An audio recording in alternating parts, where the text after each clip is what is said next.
Япония удивительно трудолюбивая страна, и трудиться здесь учат с самого детства. Еще в саду детей начинают учить арифметике, а экзамены здесь нужно сдавать даже при поступлении в 1 класс. Не сдал? Иди в подготовительный класс и попробуешь свои силы вновь через год. Сегодня мы отправляемся в Японию, чтобы поближе познакомиться с особенностями учебы в этой удивительной стране.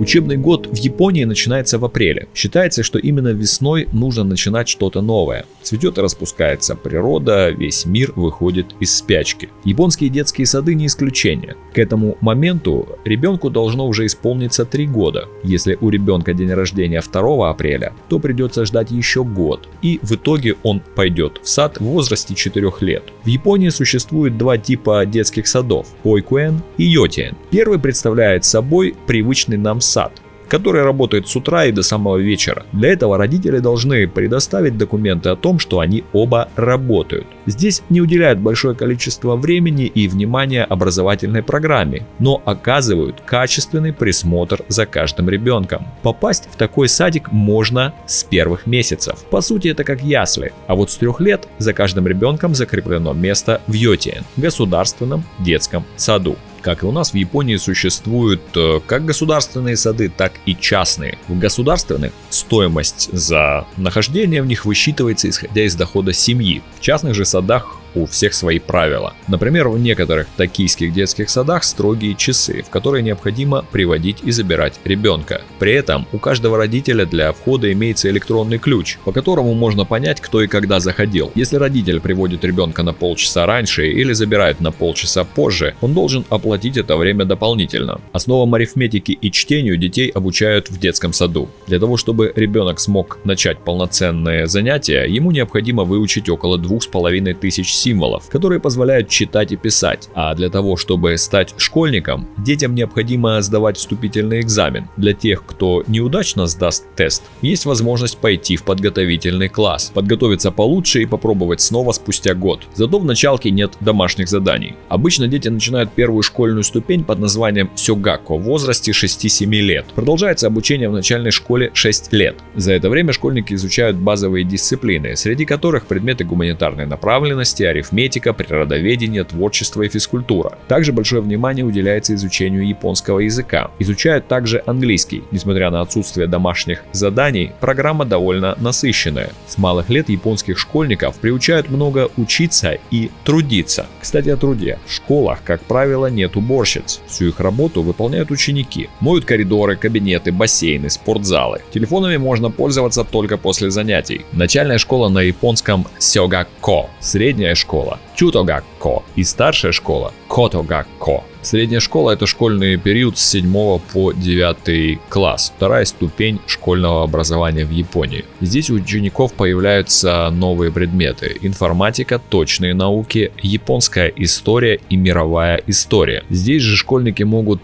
и выбрать предметы определенной направленности, в зависимости от того, чем они хотят заниматься в будущем. По сути, это профориентационные предметы. Именно в средней школе у учеников появляются домашние задания. В начальной японской школе дети учатся 4 часа в день, в средней школе 6 часов в день, в старшей школе как полноценный рабочий день взрослого человека, 8 часов и более. Школьный урок длится 50 минут. В средней школе ученики начинают носить школьную форму, которую видел каждый. Известная многим по мультсериалу Sailor Moon матроска для девочек, а также так называемый гакуран для мальчиков, который произошел от прусской военной формы. Ношение школьной формы в Японии является обязательным. Не одевать ее могут только младшие классы. В японских школах запрещено красить волосы, ногти и приходить в яркой вызывающей одежде. А перед уроком и после, если вы японский ребенок, будьте добры откланяться учителю. Начальное и среднее образование в Японии обязательные и бесплатные для всех, а старшие классы котогакко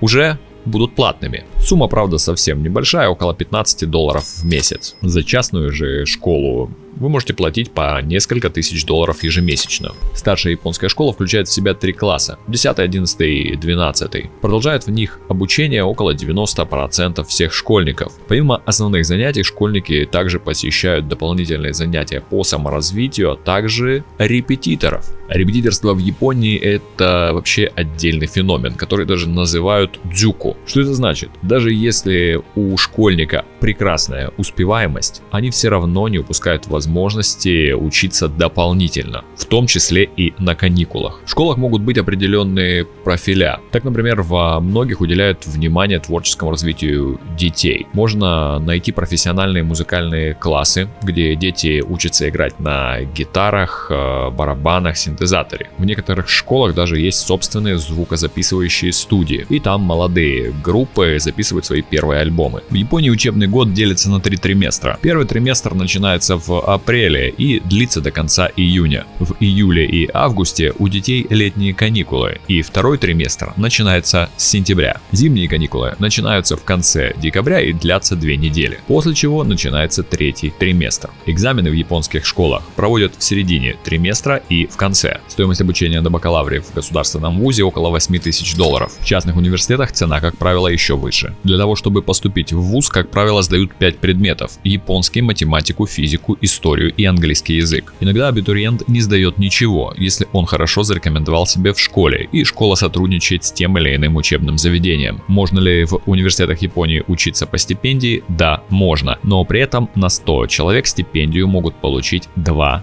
Для того, чтобы получить грант, действительно нужно быть умным и талантливым. Если у семьи финансовое положение достаточно трудное, то университет может обучать студентов в долг. Потом, когда выпускник выходит на работу, каждый месяц он выплачивает университету определенную сумму. Для того, чтобы успешно выпуститься из университета и получить диплом, нужно не просто сдать экзамены, но и отсидеть определенное количество пар. Можно ли в Японии учиться иностранцу? Да. Можно ли учиться без знания японского? Тоже да. Во многих университетах можно получить образование на английском языке. Если вам интересна учеба в Японии или других странах, то заходите на сайт www.maps.ru. Там вы найдете самый подробный каталог про учебные заведения по всему миру. Ставьте этому видео лайк и не забывайте подписываться, чтобы не пропускать наши новые выпуски.